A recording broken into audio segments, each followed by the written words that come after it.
It's very ambitious. That's all I'll say. It took a long time to write. It's really ambitious, and it goes from like the fall of the angels to the death of the last apostle. What does it take to make a film that Hollywood refuses to finance, that critics call dangerous, and that millions of people will see in the first month? In 2004, Mel Gibson found out. And in 2025, he announced he was about to find out again. 7 words that shook Hollywood.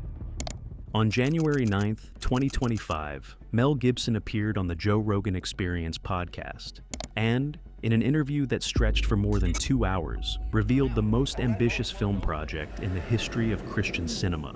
In the announcement, Gibson confirmed that the long-awaited sequel to his 2004 blockbuster, The Passion of the Christ, would be titled The Resurrection of the Christ. The script, he explained, had been in development since at least 2016 and had taken 7 years to write. He collaborated on the screenplay with his brother Donald and Randall Wallace, the Oscar-nominated screenwriter of Braveheart. Gibson described the narrative scope in 7 words that would come to define the project. The story moves from the fall of the angels to the death of the last apostle. He described the script in terms that no filmmaker had ever used for a biblical epic, calling it an acid trip, and adding that he had never read anything like it. Gibson confirmed that Jim Caviezel, who had portrayed Jesus in the original film, would reprise the role. However, he acknowledged a major complication. More than 2 decades had passed since the original film, yet the story of the resurrection takes place just 3 days after the crucifixion. Gibson said he would need to use techniques such as CGI de-aging on Caviezel. He also revealed that the sequel would be filmed in English, unlike the original, which was shot entirely in Aramaic, Hebrew, and Latin. The concepts were so complex, Gibson explained, that having actors speak in ancient languages might be a step too far for audiences trying to absorb the material. The secular press reacted with the same mixture of skepticism and fascination that had greeted the original film 2 decades earlier. Critics called it fringe, controversial, and dangerous. But Gibson had heard all of that before, and he was prepared to do it again. To understand what he was attempting, one must first understand what he had already done.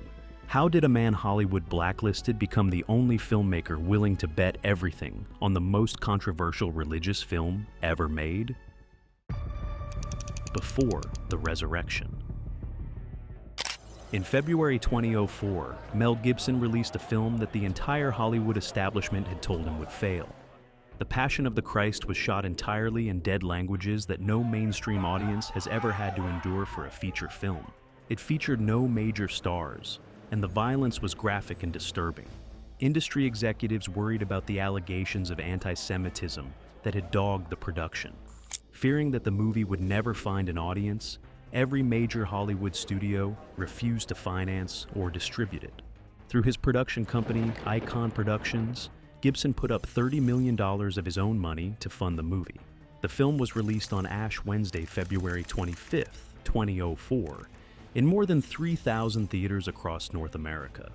Over its theatrical run, The Passion of the Christ earned well over $600 million worldwide on that $30 million budget. Of that total, $370,800,000 came from the United States and Canada alone. It became the highest-grossing R-rated film in domestic box office history, a record it held for 20 years until Disney's Deadpool and Wolverine surpassed it in 2024. It was also the highest-grossing independent film ever made, and the highest-grossing non-English language film of all time until it was surpassed in 2017. Adjusted for inflation, The Passion of the Christ remains one of the top 50 highest-grossing films in American history. The film's success went beyond money. It reshaped culture. 70 million people saw it in the first month alone. It received 3 Academy Award nominations. But, while some reviewers praised its intensity and craftsmanship, others were appalled. In fact, the controversy extended well beyond film criticism, as major Hollywood figures were said to be so appalled by the film's allegedly anti-Semitic portrayal of Jewish authorities that they would no longer work with Gibson. Industry insiders even predicted his career was ruined. But Gibson's faith was not a convenient marketing angle. It was the animating force behind everything he did. He was raised in a traditionalist Catholic household, the 11th of 11 children. As an adult, he embraced his faith fully, describing himself as deeply Christian in his beliefs and trusting Scripture completely. On the Joe Rogan podcast, he pointed to extra-biblical historical accounts that confirmed the existence of Jesus of Nazareth. He pointed to the apostles' willingness to die rather than renounce their belief, arguing that nobody dies for a lie. When Rogan asked whether Gibson actually believed the resurrection happened as a real event, the director's answer was unequivocal. He posed the question of who gets back up 3 days after being murdered in public, noting that Buddha did not do that. The theological framework Gibson has embraced for this sequel is very ambitious. The story will cover the fall of the angels, the rebellion of Lucifer that introduced evil into creation, and the cosmic war that has raged ever since. It will depict Christ's descent into Sheol, the Hebrew realm of the dead, between the crucifixion and the resurrection. This event, known in Christian theology as the harrowing of hell, is rooted in Scripture. The first epistle of Peter, chapter 3, verses 19 through 20, speaks of Christ making proclamation to the imprisoned spirits. Paul's letter to the Ephesians, chapter 4, verses 8 through 10, questions what the ascension means, except that he also descended to the lower, earthly regions. The doctrine is also affirmed in the Apostles' Creed, which states plainly that Christ descended into hell. The harrowing of hell is more than a descent into darkness. It is victory. In the tradition that developed over centuries, Christ descended into the realm of the dead, broke down its gates, and released the captives. Adam and Eve, the righteous men and women of the Old Testament, all who had died before his coming. Then the concept of Sheol itself evolved during the Second Temple period, the era between 516 BCE and 70 CE, when Jewish cosmology developed a more complex understanding of the afterlife. Sheol was understood as a subterranean underworld, where the souls of the dead went after the body died, and some scholars came to believe it was divided into multiple compartments, where individuals were assigned based on moral worthiness. Most Christian films skip over this entirely and just compress the 3 days between Good Friday and Easter Sunday into a jump cut and a sunrise. But the reason why Gibson is building an entire act around them comes from a theological conversation between Gibson and his screenwriter, Randall Wallace. The two had just finished promoting Hacksaw Ridge, their World War II epic about the conscientious objector Desmond Doss. Wallace, a Baptist, noted the theological divide he had observed between Catholic and Protestant traditions, that in Catholicism there was far more emphasis on the crucifixion and the passion, while Protestants tended to focus on the empty cross and the victory of the resurrection. Gibson grew quiet and listened intently. Once Wallace offered to begin work on the screenplay, Gibson told him directly that he would have a Catholic Mass said for him. Then he issued a warning that Satan was going to come after Wallace. Wallace, unfazed, quipped back that Satan already had so many Baptists that he probably would not even notice one more. But Gibson was serious. He knew from his own experience making The Passion of the Christ that telling this story carried spiritual weight. Wallace later recalled that Gibson emphasized the project could not be about money or proving anything to anyone. Their hearts, Gibson insisted, had to be pure. But a film is not made on faith alone. It requires cameras, locations, budgets, and crews. It requires the machinery of production. What would it take to bring this Mount Everest of stories to the screen? $200 million of faith. On October 6, 2025, principal photography began at Cinecittà Studios in Rome, the legendary facility where Gibson had filmed portions of the original Passion of the Christ more than 2 decades earlier. Manuela Cacciamani, the chief executive of Cinecittà Studios, confirmed the production timeline months in advance, noting that the film would be shot entirely at the historic Roman studios and surrounding Italian locations. The production spread across multiple regions of southern Italy, encompassing both Basilicata and Puglia. The primary locations included the Parco della Murgia Materana in Matera, the same area that had served Gibson so effectively in the original film. Additional shooting took place in the towns of Genosa, Gravina, in Puglia, Brindisi, and Krakow, with some sequences shot between Rome and Anzio. These locations, characterized by their rocky formations, caves, and Mediterranean landscapes, were chosen to recreate key settings from the biblical narrative. The Parco della Murgia Materana had previously been used in religious cinema, including scenes from The Passion of the Christ in 2004 and Pier Paolo Pasolini's The Gospel, according to St. Matthew. The technical ambition of the production matched its geographical scope. Gibson chose to shoot at least some sequences using IMAX cameras, a format reserved for films where the screen needs to be as large as the story. The decision signaled a wide IMAX release in 2027. The budget for the two-part epic was confirmed at $200 million, with each film carrying a budget in the $100 million region. Those numbers were exceptionally rare in the independent market. Some later reports suggested the budget had climbed as high as $250 million. The budget increase from the original $30 million production was attributed directly to the film's content. The depiction of Christ's descent into hell and the fall of the angels required a lot of work. The scale was reflected in the extensive visual effects and makeup departments, with several artists working to create the transformative looks required for a story spanning millennia. The secrecy surrounding the project was unusually tight. In an unusual move for an independent film in production, buyers at the American film market were not being allowed to read the scripts ahead of time. It was not even clear whether they would be able to do so during the market, despite the expected large requests for territory. Despite the secrecy, industry interest remained high. One buyer told Deadline that the project sold itself and described it as gold in terms of the material. The creative challenge of depicting heaven, hell, and Sheol on screen was immense.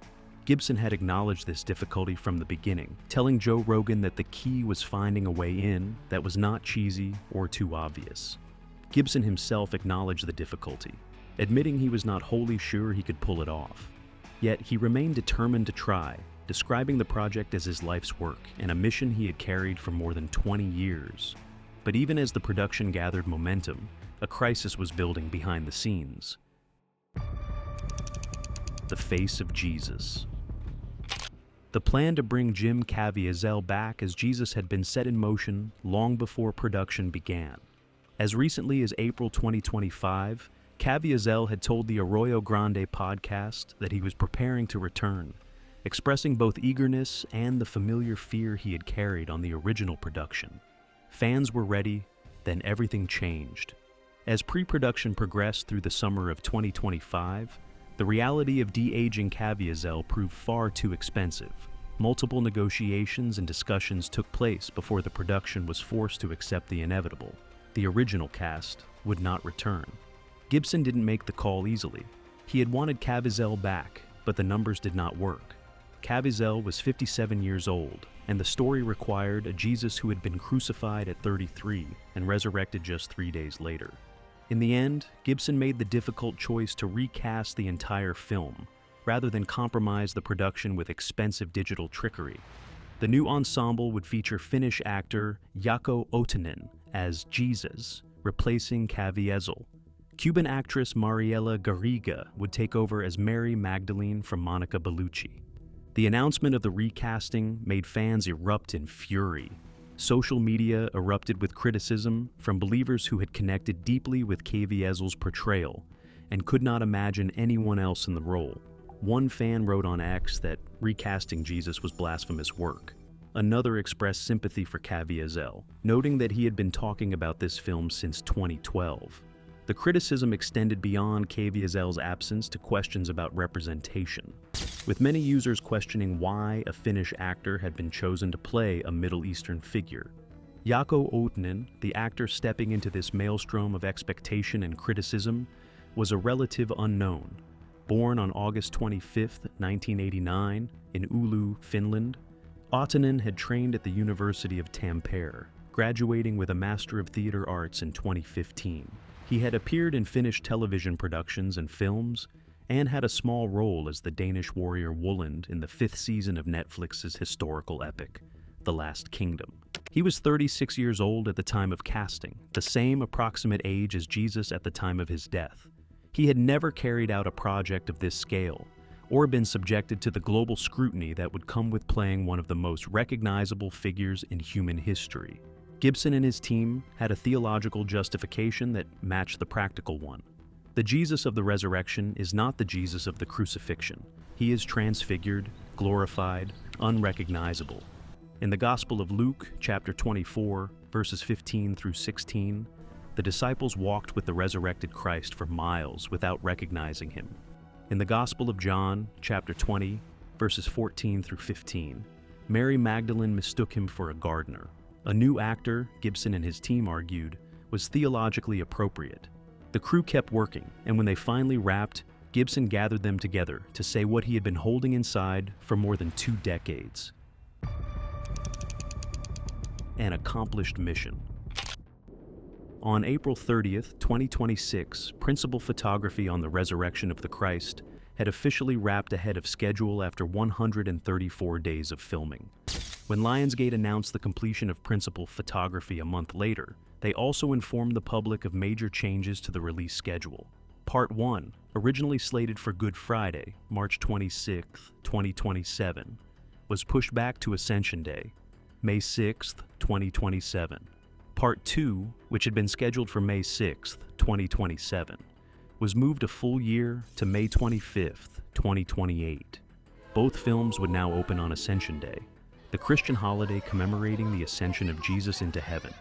Deadline reported that the studio felt the original dates were too close together, given the scale of the productions.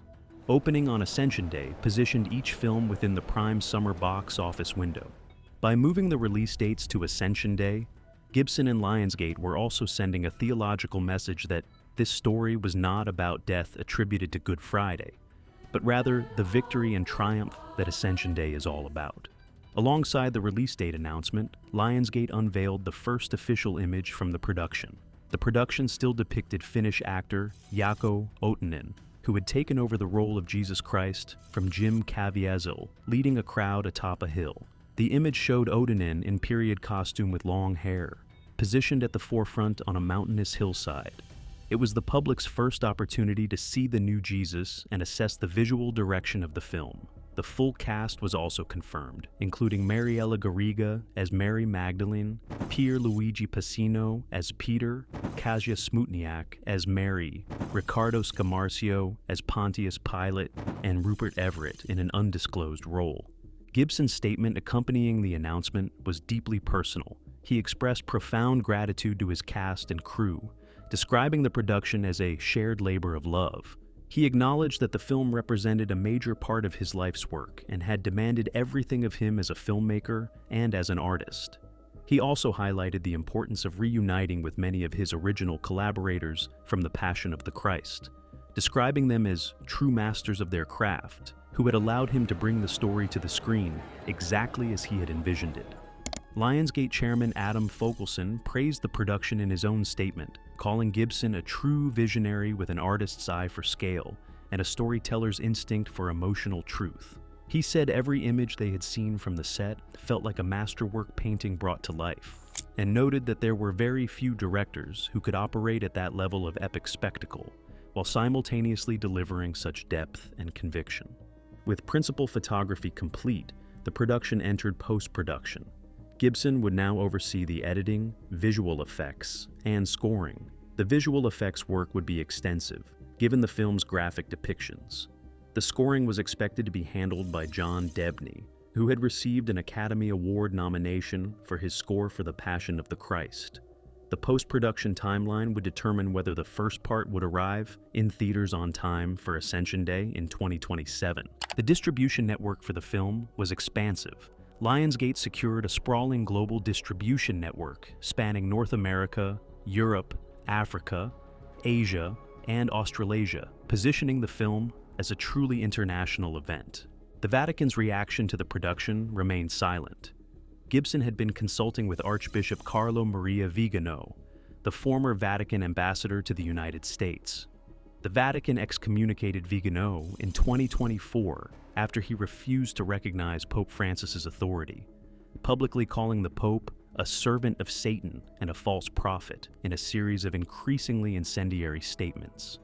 Gibson's association with Vigano had generated major controversy during production, but the Vatican had not issued any official statement regarding the film or Gibson's collaboration with the excommunicated Archbishop, Gibson was not delivering his epic into the same world that had rejected the Passion of the Christ 2 decades earlier.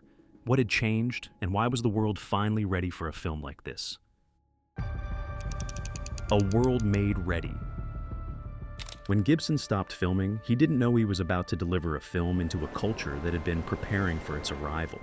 Faith-based entertainment had changed so dramatically that Gibson's 2027 epic would have been unthinkable a decade earlier. The most visible sign of this transformation was The Chosen, the crowd-funded television series about the life of Jesus that had become a global phenomenon.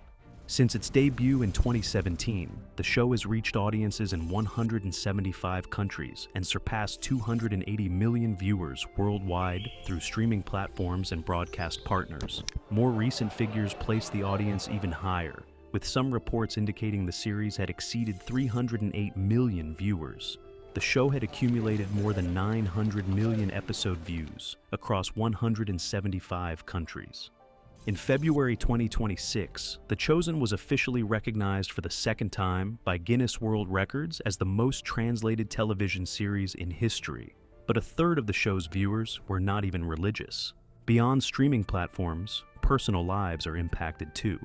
In April 2024, the actor and comedian Russell Brand was baptized in the River Thames by the television adventurer Bear Grylls.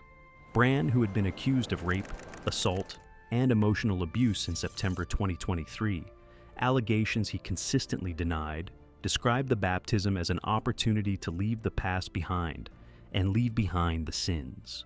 The Joe Rogan podcast had also become an unlikely platform for faith-based conversation. Rogan, whose show was one of the most listened to podcasts on the planet, had spent increasing amounts of airtime discussing Christianity and spirituality. In October 2025, Rogan revealed that he had been attending church and genuinely enjoyed it. He described his time visiting a local congregation as thought-provoking and inspiring as he considered the claims of Christ. He called Jesus Christ the best example of what a human should strive to be. He pushed back on the common secular claim that biblical stories were mere mythology, saying there was something to it and a reason why it resonated with people. In January 2025, he had hosted Christian apologist Wesley Huff for an extensive conversation about faith, Jesus, and the supernatural claims of the Bible. In May 2025, he questioned the Big Bang and said, "Jesus makes more sense." The same platform that had hosted conversations about psychedelics and conspiracy theories was now hosting extended discussions about the historicity of the Gospels and the theological significance of the harrowing of hell. The shift went beyond Hollywood. Generation Z, the least religious cohort in American history, was showing signs of reconsidering religion. A new report from the Bible Society called The Quiet Revival started to challenge the idea that Christian faith was waning.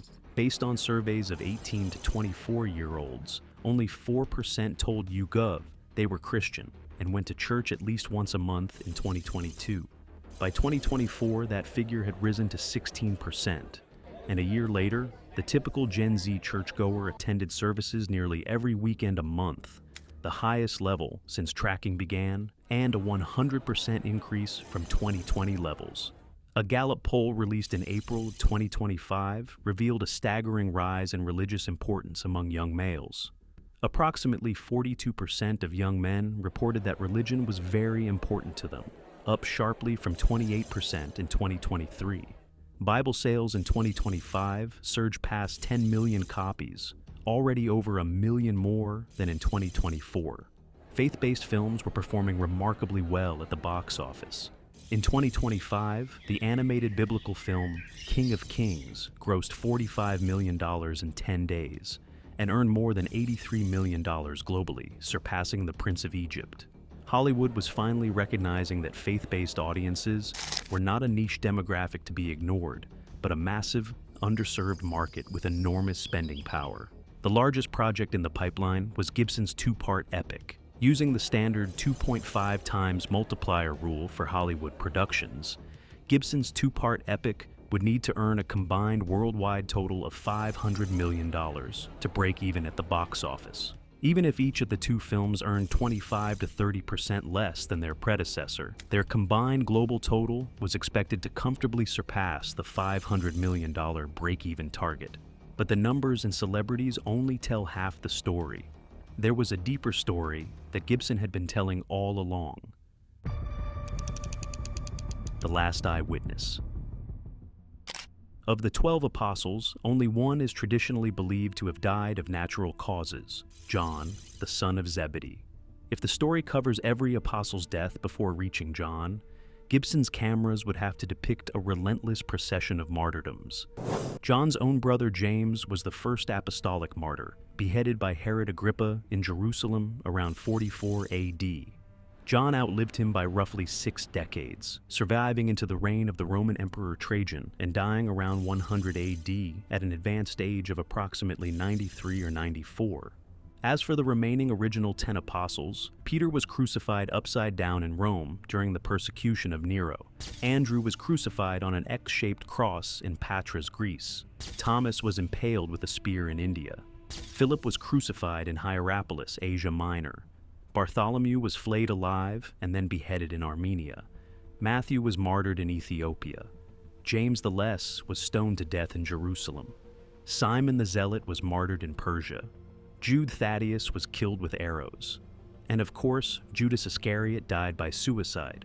The reason John lived so long while the others perished is rooted in a saying of Jesus recorded in the Gospel of John, chapter 21, verses 22 and 23.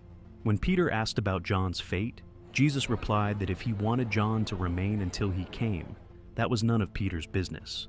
This cryptic statement sparked a rumor among the early believers that John would never die. The rumor persisted for generations, but the settled tradition of the church is that John did eventually die peacefully in Ephesus. John did not escape persecution entirely.